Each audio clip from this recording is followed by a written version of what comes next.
Bon, mais comme l'a dit Claire-André, je vous remercie de prendre un peu de temps ce matin là, pour parler un peu du PL 59.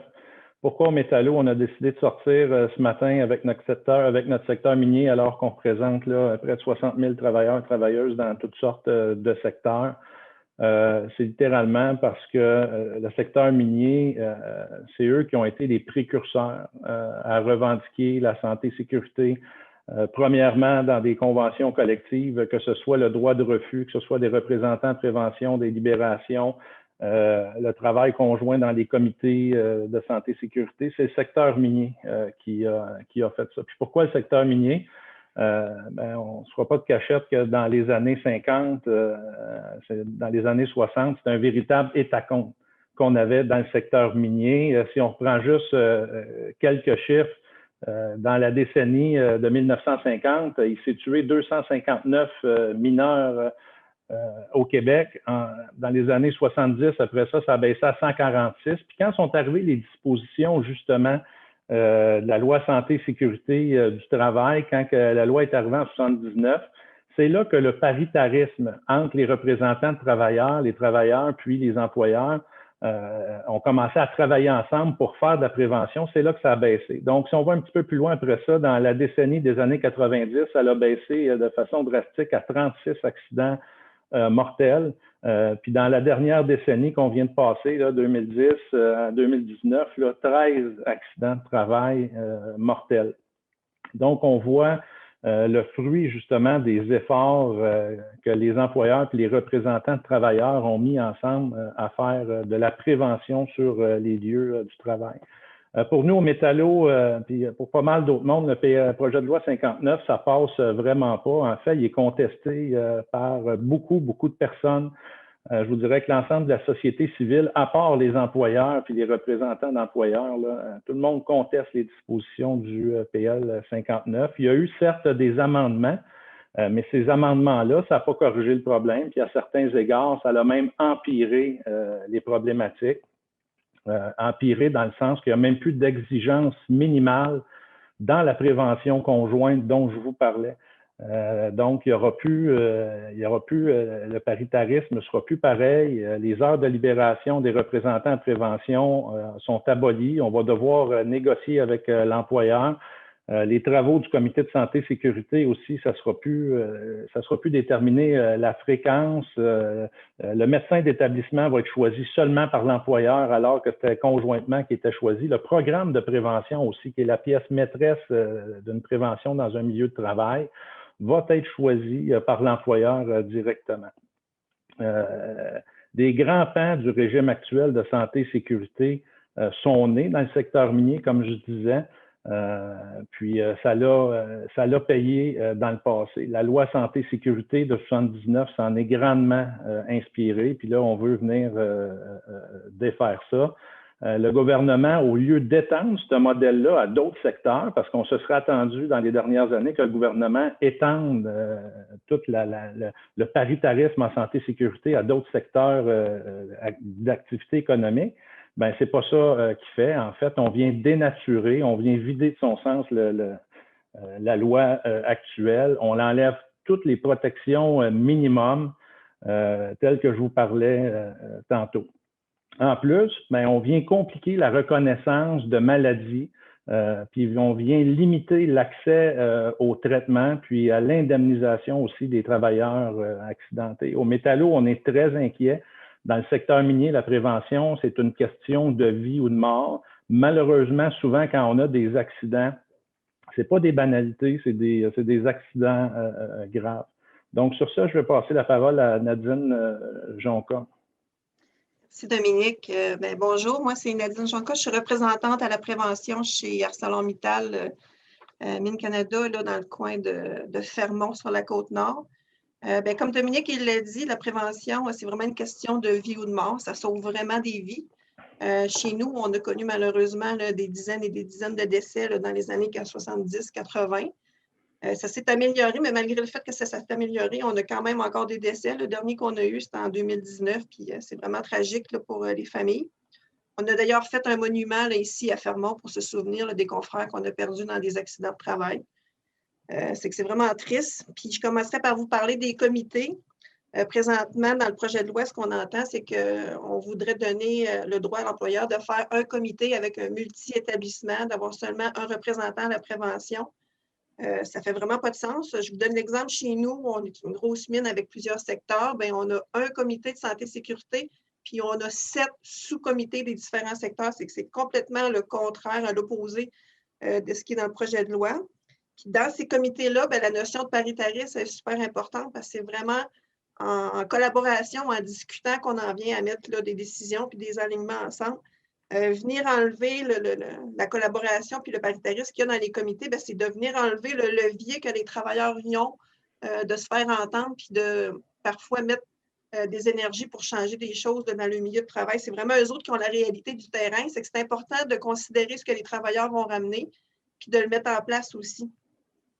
Ensuite de ça, c'est sûr que dans les comités, on travaille le programme de prévention. On va déterminer c'est quoi les méthodes de travail sécuritaires, les produits, les éléments qui sont dangereux pour les travailleurs. On va tenir compte de la réalité des gens. Puis, c'est avec la collaboration des travailleurs qu'on va faire l'adhésion aussi, parce qu'on a encore le préjugé dans les milieux de travail où ce que faire de la santé-sécurité, c'est trop compliqué. Puis, il faut les convaincre, les gens, les travailleurs, d'adhérer à des choses qui vont changer leur manière de faire. Si on veut l'adhésion des travailleurs, il faut leur donner la parole puis l'opportunité de pouvoir mettre des choses en place qui leur parlent à eux autres vraiment. Ensuite, on entend dire aussi avec le projet de loi qu'on aurait trop de temps de donner aux représentants à la prévention. Puis on voit ça un peu comme une dépense injustifiée. C'est tout le contraire. Un représentant à la prévention, oui, c'est là pour représenter les travailleurs, mais c'est aussi là pour aider l'employeur.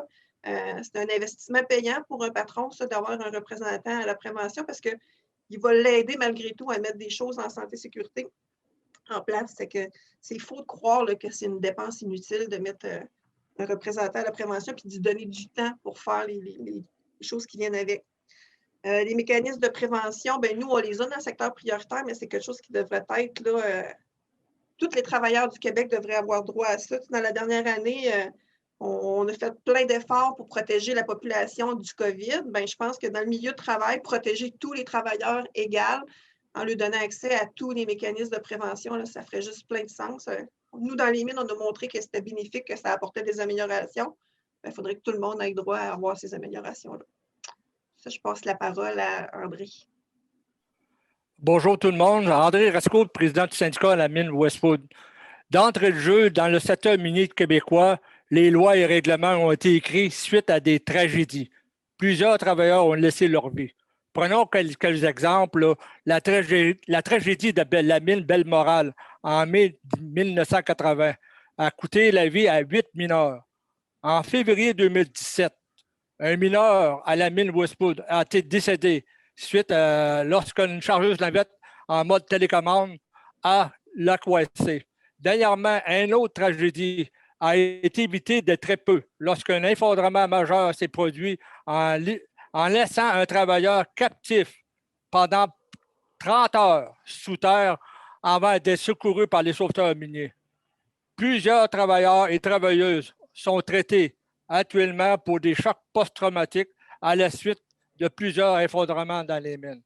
Dans le secteur minier, les travailleurs mentionnent que les règlements des mines ont été écrits avec les sangs des travailleurs, des mineurs.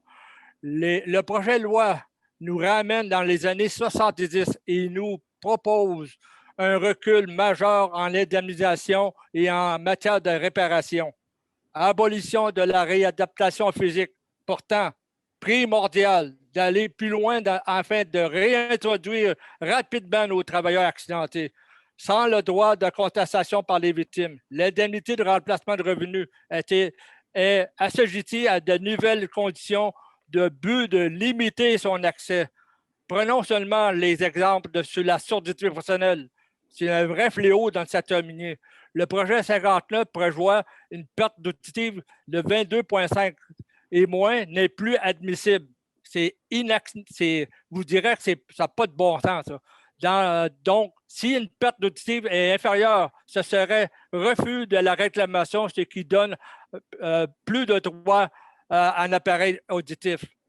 C'est une autre atteinte à un droit de réadaptation. Voici un autre exemple que cette réforme est un recul aux droits des travailleurs. La perte auditive doit être maintenant être bilatéral. Encore là, c'est un recul inacceptable parce que, on va prendre un exemple, il y a un travailleur qui a reçu un tison suite à des opérations d'occupage, j'ai vu le tympan percé, puis avec la nouvelle réforme, mais il ne sera plus indemnisé. Ça n'a pas de bon sens, là. Il s'agit donc d'une exclusion presque complète d'une maladie, une première depuis 1979. C'est inacceptable. Pour terminer, limitation du remplacement de revenus. Actuellement, pour les travailleurs âgés de 55 ans et 60 ans, les travailleurs, je vais prendre un exemple, les travailleurs qui ont une silicose ou atteints d'un syndrome vibratoire sévère devront désormais se retrouver un emploi. Moi, je peux vous dire, je travaille dans le secteur minier, il n'y a pas un employeur qui va toucher ces travailleurs-là avec une perche de 100 pieds. Parce que ces travailleurs-là vont se retrouver où? Sur l'aide sociale, aux frais des contribuables, au lieu d'être aux frais des employeurs. Toutes ces économies sont faites à partir des refus de reconnaître les lésions professionnelles, réadaptées convenablement, telles que prévoit la loi sur les accidents de travail et maladies professionnelles. Les 53 millions en moins pour l'indemnisation de ces victimes, c'est uniquement sur les dos des travailleurs et des travailleuses qui seront réalisées les économies. C'est inacceptable. Merci. Éric Savard de Glencore Minerais. Bonjour tout le monde. Éric Savard, président de la section locale 9449 Minerais pour Glencore. Nous, principalement, notre principal problème, c'est la mondialisation des compagnies. Les compagnies, vu que Glencore, c'est une compagnie mondiale, on fait affaire avec les lois internes qui scrutent leur santé et sécurité. Mais on peut voir clairement que c'est une loi santé et sécurité interne et qui est mondialement appliquée. Quand on arrive ici au Québec, les lois sont plus ou moins respectées. C'est clairement un peu ce qu'on vit. Et puis, quand on arrive avec les représentants de la santé et sécurité, on voit clairement des contestations appliquées de jour en jour par rapport à ce qui se passe sur le terrain. On a eu directement des effondrements durant les 2 dernières années. Même la production a dû être arrêtée dernièrement et ça n'a pas sorti à aucun endroit. Ça a seulement été traité à l'interne. Nos représentants en santé et sécurité sont extrêmement importants dans ces situations-là. Et nous, dû au fait qu'on est en fly-in, fly-out ou en navettage en bon français, c'est extrêmement important d'avoir au moins 2 représentants en santé et sécurité. Avec le nouveau projet de loi, on serait limité, on ne sait pas comment, car il y a quand même plusieurs divisions de Glencore au Québec. Donc, c'est extrêmement important. Nos représentants en santé et sécurité doivent être sur le terrain avec nous, car quand ils doivent sortir dans le congé, c'est certain qu'il n'y a plus personne sur le terrain avec nous à la mine directement. Ces gens-là, les représentants en santé et sécurité, c'est comme des grands frères pour les jeunes mineurs qui, quand même, on peut dire, un bon roulement de personnel présentement. Les jeunes mineurs ont besoin d'aide, ils ont besoin de soutien. Avec on peut dire, le caractère un peu de la compagnie présentement, c'est assez difficile d'aller se référer à un superviseur ou quoi que ce soit. Donc, le représentant en prévention est d'un bienfait bénéfique pour les travailleurs constamment. Ça pour dire qu'avec tout le projet de loi maintenant, ça nous prend des représentants qui sont fondamentaux pour nous. Avec tout ce qui s'est passé dernièrement dans les dernières années, les contestations de la compagnie en cours du Québec, partout, et avec les représentants de la CNESST, les compagnies sont de plus en plus puissantes et pour nous, on devient de plus en plus impuissants par rapport à tout ça.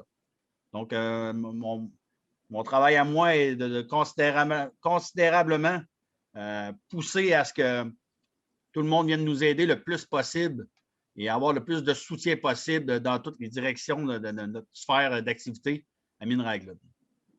Merci. Merci, Éric. Donc, peut-être en conclusion, là, ramener au principe même de la loi santé-sécurité, ce qu'on appelle la LSST, l'article 2 même de la loi santé-sécurité, ce qu'elle prévoit, c'est l'élimination à la source de tout danger pour la santé, la sécurité, l'intégrité physique des travailleurs. Puis comment qu'on vient qu'à atteindre ça? Bien, la loi le prévoit aussi encore à l'article 2, qui établit des mécanismes de prévention entre les travailleurs, puis les représentants de travailleurs, puis les employeurs. C'est comme ça que ça fonctionne, la santé-sécurité. C'est comme ça qu'on avance, puis qu'on fait de la bonne prévention. Puis si malheureusement, il vient qu'arriver des accidents de travail, ben la LATMP, elle vient dire comment réparer les dommages. Les employeurs, c'est à eux d'assumer le coût des dommages qu'ils créent à la santé et à la sécurité des travailleurs. Le projet de loi, ben, c'est clairement un recul. Il nous fait reculer plutôt qu'avancer. Au début, on appelait ça une modernisation. Ça n'a pas été long que le côté syndical, on s'est sorti ça de la bouche. C'est clairement pas une modernisation, c'est un recul, c'est de la prévention de façade qu'on appelle.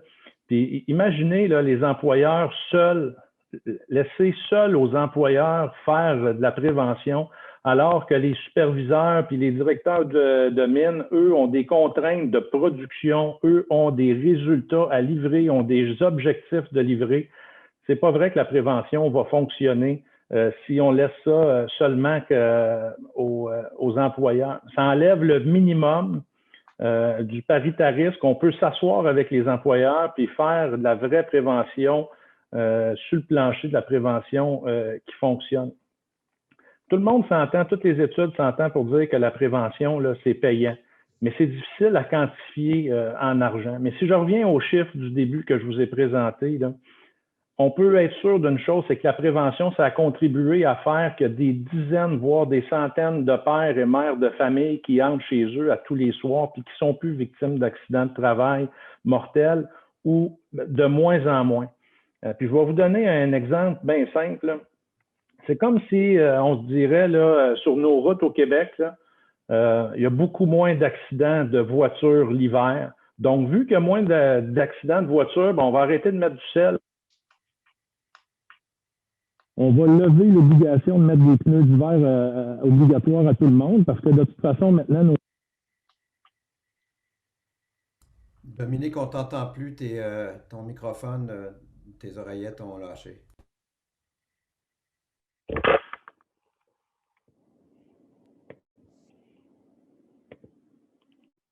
Désolé, vous m'entendez comme ça? Ça va? Oui. OK. Donc, c'est ça. En terminant, c'est reculer en arrière. Puis, une autre chose qui est aussi un non-sens, c'est que en ayant moins de réparations, en donnant moins aux travailleurs et aux travailleuses qui se blessent au travail ou qui sont malades au travail, clairement, ça va avoir l'effet néfaste que les employeurs vont faire moins de prévention. S'il y a moins d'indemnisation, les employeurs, ça va leur coûter moins cher, bien, c'est sûr qu'ils vont faire moins de prévention. Donc, c'est un retour en arrière. Dans le secteur minier, reculer, bien, c'est retourner à l'époque où il y avait plus de morts, puis c'est aussi des gens qui vont avoir du mal à faire reconnaître leur cas de surdité, comme André le disait, des cancers professionnels liés à toutes sortes de choses, entre autres le plomb ou entre autres au diesel. Puis, c'est pas tout le monde qui va avoir accès à l'indemnisation. Puis les traitements vont être limités. Puis l'accès aussi à la réparation, entre autres, des appareils auditifs. André disait tantôt, un mineur qui aurait une surdité juste d'un côté n'aurait pas le droit d'avoir un appareil auditif alors que c'est le travail qui l'a rendu sourd. Et en terminant, je vais vous parler du milieu non syndiqué, parce qu'il y a quand même des mines au Québec qui sont non syndiquées. Pour eux, ça va être encore pire. Les minières qui sont pas syndiquées, puis les sous-traitants aussi, pour beaucoup, eux vont être laissés totalement à leur employeur le fait de faire de la prévention. Puis déjà, hein, on le sait, il y a plusieurs accidents de travail qui ne sont pas toujours déclarés parmi les contracteurs, parmi les minières qui sont non syndiqués. Il y a certains travailleurs qui ont peur des représailles. Il n'y aura même plus de minimum par la loi pour faire de la prévention. C'est l'employeur qui va décider tout seul comment on fait de la prévention. Donc, clairement, cette loi-là, elle nous fait reculer. Puis telle qu'elle est présentement, le projet de loi 59, là, bien, nous, on demande à ce qu'il soit rejeté. On aime mieux vivre avec notre vieille loi de 40 ans plutôt que de reculer en arrière avec le projet de loi 59. Donc, tel quel, on demande à ce que le PL 59 soit rejeté. On serait maintenant en mesure de prendre des questions, donc qui Moi, Oui, Lia Lévesque, Presse canadienne, ensuite M. Chénier. Justement, vous m'entendez bien? Oui. Bon, Monsieur Lemieux, justement, la FTQ au départ et les métallos, un des principaux reproches que vous faisiez au projet de loi au départ, c'était de diviser les milieux de travail en risques faibles, modérés, élevés. Ça, c'est disparu dans les amendements. Est-ce que ça, au moins, c'est un gain pour vous? Non, c'est totalement pire parce que ça vient enlever les normes minimales. Pour nous, syndicalement, on serait capable de survivre parce que dans plusieurs conventions collectives, c'est négocié, exemple, les heures de libération du représentant prévention, les travaux du comité de santé et sécurité, pour la plupart, sont conventionnés. Mais dans les milieux non syndiqués, exemple, dans une minière où il y a un représentant prévention qui est libéré, prenez par exemple 32 heures par semaine avec la loi actuelle, bien, eux perdraient ce nombre d'heures-là, puis c'est l'employeur qui déciderait combien d'heures le représentant prévention est libéré. L'employeur pourrait décider aussi de dire on fait une rencontre de santé et sécurité par année seulement. C'est l'employeur qui va décider aussi du programme de prévention. Donc, c'est nettement un recul. Quand on enlève ce plancher-là, bien, ça fait reculer tout le monde. Puis même, je vous dirais que moi, je crains même qu'à un moment donné, il y ait des conflits de travail liés aux représentants en prévention puis aux travaux du comité de santé et sécurité. Parce qu'Éric en a parlé, là, on a plusieurs compagnies multinationales qui sont gérées de l'autre côté de l'océan. Puis eux, à un moment donné, vont venir dire la loi, elle ne met plus de plancher. Donc, on vous coupe vos heures de libération. Puis nos travailleurs et travailleuses n'accepteront pas ça. Puis je vous dirais que ça va compliquer de beaucoup les relations de travail. Puis d'ici quelques années, là, regardez bien ça, des conflits de travail qui vont naître, non pas pour des augmentations de salaire ou fonds de pension, mais pour garder des représentantes à la prévention, puis garder les comités de santé et sécurité qui fonctionnent. Bon, autre chose, cette loi-là, vous l'avez attendue depuis 40 ans. Les gouvernements précédents les avaient promises, les réformes, puis ils n'avaient jamais livré. Là, vous êtes en train de me dire que vous préféreriez le statu quo à cette loi-là. Oui, ça a été unanime de notre côté. On préfère le statu quo présentement que de voir le PL 59 à l'état actuel, sans changement majeur de la part du ministre Boulay. Nous, on demande à rester avec la loi actuelle, malheureusement, parce qu'il y a trop de recul, puis entre autres aussi sur la réparation. C'est vraiment indécent pour nous, là. Ce que le ministre Boulay a emmené avec ses amendements, il y a 2 avancées seulement par rapport au PL 59 initial. C'est de réintroduire la notion du retrait préventif, puis aussi de ramener l'opinion du médecin traitant quand un agent de la SNES pourrait décider de ramener un travailleur ou une travailleuse au travail.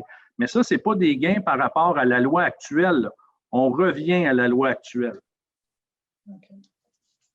J'aurai Pierre Chénier et ensuite, il y a Alexia Martel-Desjardins qui aura une question. Bien, avant de poser ma question, je veux juste dire qu'à mon avis, c'est notre devoir à tous les journalistes d'informer l'opinion publique sur la réalité de ce projet de loi-là. Je suis bien content d'entendre dire que les métallos considèrent que la loi n'est pas réchappable. Moi-même, je me la suis tapée au complet avec tous les amendements. Il n'y a rien à réchapper là-dedans.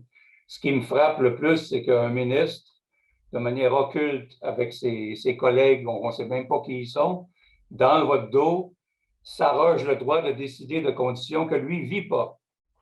Alors, ça montre un processus qui est vraiment dépassé et cette loi-là n'est pas réchappable. Ma question, je la poserai à Éric parce que ça m'a bien intéressé ce que tu as dit sur dans le secteur minier, ces grands géants-là opèrent et ils opèrent en concurrence fanatique les uns avec les autres.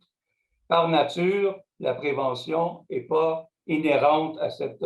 Peux-tu nous expliquer comment le fait d'avoir affaire à cette mondialisation, puis ces géants-là, affecte la santé et sécurité des travailleurs? Comment est-ce que ça l'affecte?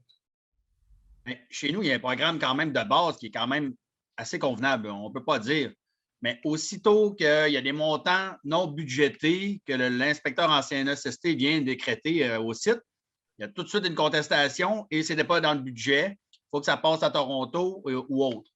Donc, pour nous, quand on arrive avec des projets que c'est écrit dans la loi au Québec, c'est très clair pour nous. Donc, et ça coûte un certain montant d'argent, que ce n'est pas dans le budget de cette année, ce n'est pas dans le budget de Mine Raglan, donc ça va à Glencore. Et c'est toujours une bataille infinie pour nous. On a des projets présentement qui ont au-dessus d'1 an de débat là-dessus. Et j'ai trouvé de mettre ça dans les mains des avocats présentement pour débattre le sujet très clairement. Donc, pour nous, c'est vraiment une difficulté accrue par rapport à la mondialisation et la grosseur des entreprises maintenant. OK. Madame Martel Desjardins.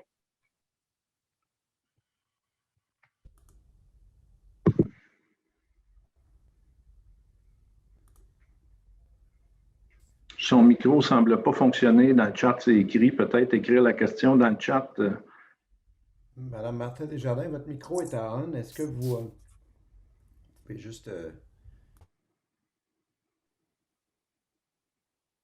Alors, si quelqu'un d'autre a une question, ça laissera le temps à Mme Martin Desjardins d'écrire sa question dans le chat.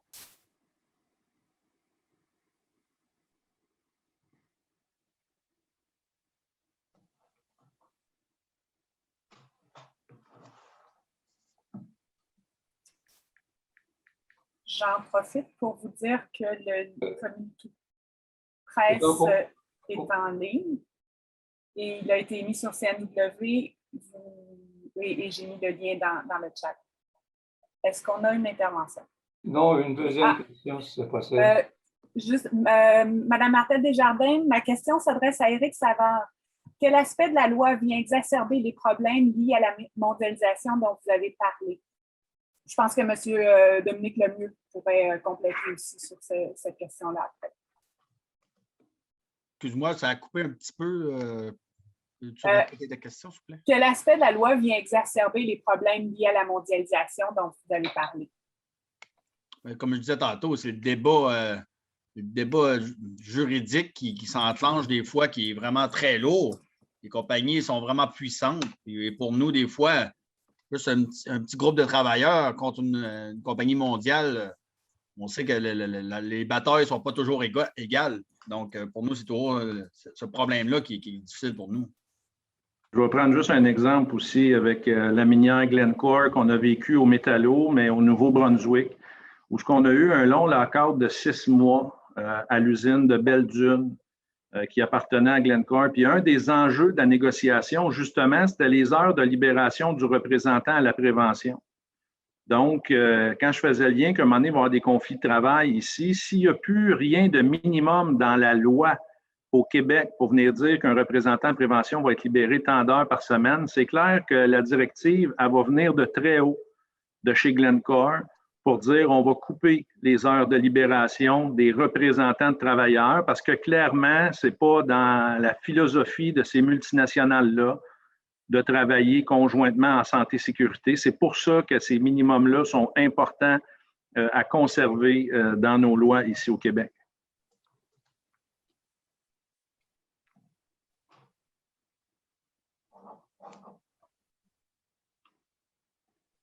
Alors, je n'ai pas d'autres questions. M. Chénier. Oui, c'est une question que j'aimerais adresser à Nadine. Je crois que c'est Nadine, c'est son prénom. Simplement pour information pour nous sur la place des femmes dans même quantitativement, dans la production minière et dans tes installations et le rôle qu'elles jouent pour assurer la défense de la santé et sécurité de tout le monde. Je te dirais que ça a beaucoup évolué. C'est sûr que quand moi, j'ai commencé comme représentante à la prévention il y a 15 ans, les femmes, on se faisait dire des fois, retournez à vos chaudrons, là. Mais ça a vraiment beaucoup changé. Puis on a vraiment beaucoup de femmes qui sont impliquées au niveau syndical, puis pas juste en santé et sécurité. Là. Ma présidente, moi ici, c'est une femme. Au niveau de nos délégués, on a beaucoup de femmes aussi qui sont impliquées. Même si on est dans un secteur minier qui est à tendance masculine, là, présentement, là, les femmes ont vraiment une place puis sont entendues. Excellent. Je pense que le projet de loi 59 vous demande de retourner à vos chaudrons. Comme je le comprends.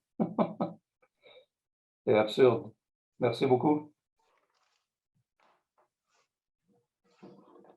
Donc, merci à tous et à toutes de vous être déplacés, chers journalistes, mais aussi à mes à mes représentants métallos qui, eux, font de la santé-sécurité à tous les jours directement sur le plancher, dans les mines, des fois sous le plancher, sous terre aussi. Donc, merci à tout le monde de vous être impliqués puis de continuer à le faire. Puis merci aux journalistes de vous être rendus disponibles ce matin. Merci tout le monde.